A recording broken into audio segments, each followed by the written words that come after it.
Good morning students. आपको सारे notes, videos, books वगैरह मिल गई होंगी। बेसिकली थोड़ा सा मेरे बारे में बताता हूँ। मेरा नाम पुनीत है। एमबीए का क्लासेस लेता हूँ। 2006 से पढ़ा रहा हूँ। 20 इयर्स का मेरे को एक्सपीरियंस है। वीजू, Purnima, JECRC, Arya, ILM, IRM, IPS business school सब में मैं जा रहा हूँ और एज अ गेस्ट फैकल्टी पढ़ा रहा हूँ। और इवनिंग में मेरा क्लासेस चलता है, ऑनलाइन ऑफलाइन रिकॉर्डेड, तीनों मोड पे क्लासेस चलता है। उसके अलावा एक टॉप कॉलेज है एमबीए का, आईएम अहमदाबाद, वहां मैं बच्चों को हर साल लेके जाता हूँ। मुंबई में एआई यूनिवर्सल, यहाँ पे गेस्ट पढ़ा रहा हूँ मैं। जेईसीआरसी में पढ़ा रहा हूँ, आर्या कॉलेज में पढ़ा रहा हूँ। इन कॉलेजेस में मैं पढ़ा रहा हूँ। देखिए, राइटर भी हूँ। 2008 से मैंने बुक्स वगैरह लिखना स्टार्ट कर दिया था। यूट्यूब पे सारे वीडियोस मिल जाएंगे, रिकॉर्डेड लाइव लेक्चर सब कुछ मिल जाएंगे। बस एक छोटा सा इंपॉर्टेंट डिस्कशन आप लोगों से करना था।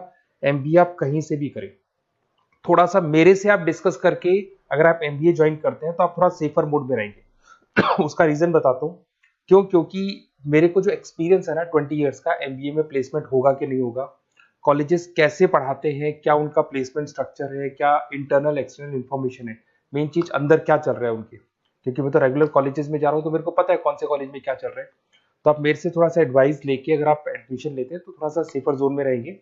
बाकी आपके डिस्टेंस के ऑनलाइन के एडमिशन, मणिपाल हो गया, एमएटी हो गया, ज्ञान विहार हो गया, तो यहाँ भी आपको अवेलेबल हो जाएंगे।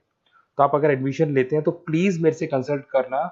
हो सकता है कि मैं आपको एक बेस्ट कॉलेज बता पाऊं और एक सेफर जोन में लेके जा पाऊं। क्योंकि एडमिशन लेने के बाद बच्चों को लगता है कि यार गलत जगह चले गए। Okay, best of luck. मेरा नंबर आपके पास है। साथ के साथ अगर आपको कोई और क्वेरी चाहिए तो मेरे को व्हाट्सअप करें या कॉल कर सकते हैं। Okay, best of luck. नमस्कार और द डीप डाइव में आपका स्वागत है। आज हम बात कर रहे हैं सर्विस क्वालिटी पर। ये एक ऐसा अनुभव है जिससे हम सब रोज ही गुजरते हैं, किसी रेस्टोरेंट में, बैंक में या फिर ऑनलाइन शॉपिंग करते हुए। हम सबको पता है कि अच्छी सर्विस कैसी लगती है और बुरी सर्विस, उफ, वो कितनी फ्रस्ट्रेटिंग हो सकती है।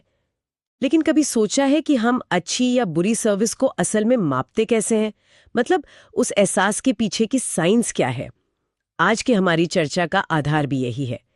हमारे पास जो सामग्री है वो सर्विस क्वालिटी के निर्धारकों या कह सकते हैं कि आयामों पर केंद्रित है। तो आज का हमारा मिशन सिर्फ इन 5 आयामों को जानना नहीं है, बल्कि ये समझना है कि ये एक साथ मिलकर कैसे काम करते हैं।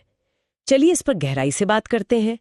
तो कभी ऐसा हुआ है कि किसी जगह की सर्विस इतनी अच्छी लगी हो कि आप बार बार वहां जाना चाहें, या फिर इतनी बुरी कि आपने कसम खा ली कि अब दोबारा वहां कभी नहीं जाना? इसके पीछे वजह क्या होती है? चलिए इसे खोलकर देखते हैं। हमारे स्रोत बताते हैं कि ग्राहक अपनी उम्मीदों के आधार पर सर्विस क्वालिटी का मूल्यांकन करते हैं और इस मूल्यांकन के 5 मुख्य आधार हैं। तो पहला आयाम है टैंजिबिलिटी या मूर्तता। इसका मतलब है सर्विस का भौतिक प्रमाण, वो चीजें जिन्हें हम देख और छू सकते हैं। जैसे इसमें इमारतें, उपकरण, कर्मचारियों की वेशभूषा और साफ सफाई शामिल है। किसी अस्पताल में जैसे मॉडर्न इक्विपमेंट और स्टाफ की साफ सुथरी वर्दी। हाँ, और इसमें दिलचस्प बात यह है कि ये मूर्त तत्व अक्सर पहला इंप्रेशन डालते हैं। सर्विस शुरू होने से पहले ही ग्राहक इन चीजों को देखकर क्वालिटी के बारे में एक राय बना लेता है। यह भरोसे का एक मौन संकेत है। एक व्यवस्थित ऑफिस या मॉडर्न उपकरण बिना कुछ कहे ही प्रोफेशनलिज्म और क्षमता का एहसास कराते हैं। दूसरा और शायद सबसे जरूरी आयाम, रिलायबिलिटी यानी भरोसेमंद होना। इसका सीधा सा मतलब है कि जो वादा किया गया है उसे सही और भरोसेमंद तरीके से पूरा करना। स्रोत का उदाहरण देखें तो जैसे किसी बैंक का हर बार लेन देन को सही ढंग से प्रोसेस करना।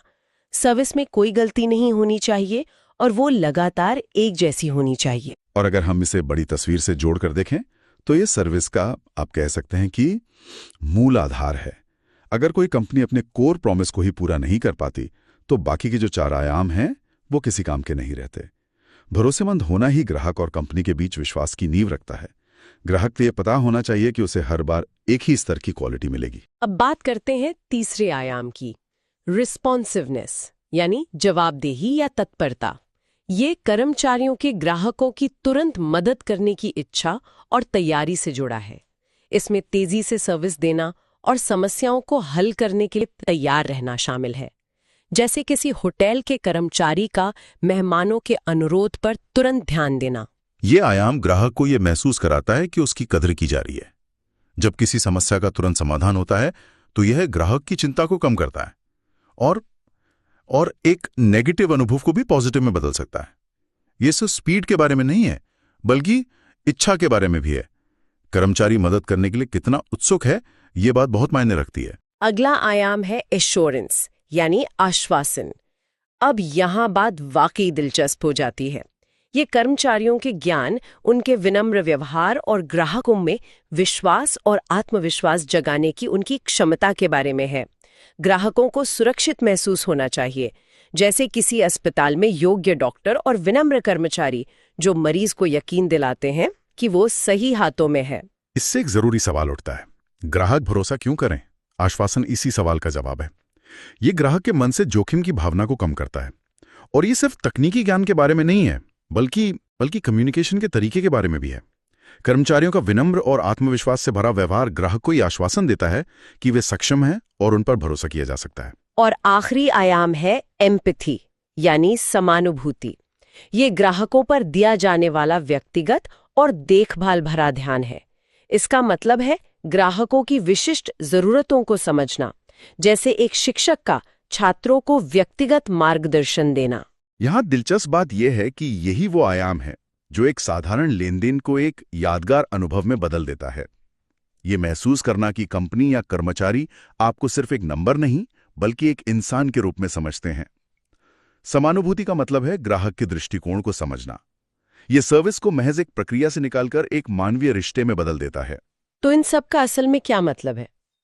हमने 5 आयामों पर बात की: मूर्तता, भरोसेमंद होना, जवाबदेही, आश्वासन और समानुभूति। ये सभी मिलकर ग्राहक के अनुभव को कैसे आकार देते हैं? देखिए, ये पांचों आयाम एक दूसरे से जुड़े हुए हैं और मिलकर सर्विस क्वालिटी की पूरी तस्वीर बनाते हैं। हालांकि अलग अलग स्थितियों में इनका महत्व बदल सकता है।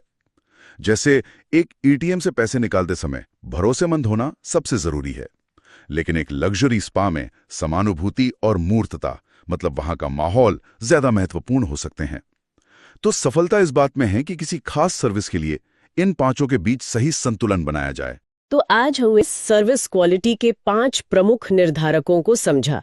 वो चीजें जिन्हें आप देख सकते हैं, यानी मूर्तता; वादे का पूरा होना, यानी भरोसेमंदी; मदद की तत्परता, यानी जवाबदेही; ज्ञान और विश्वास, यानी आश्वासन; और व्यक्तिगत देखभाल, यानी समानुभूति। एक अंतिम विचार के लिए एक बात कहना चाहूंगा। ये फ्रेमवर्क सिर्फ ग्राहकों के लिए ही नहीं है।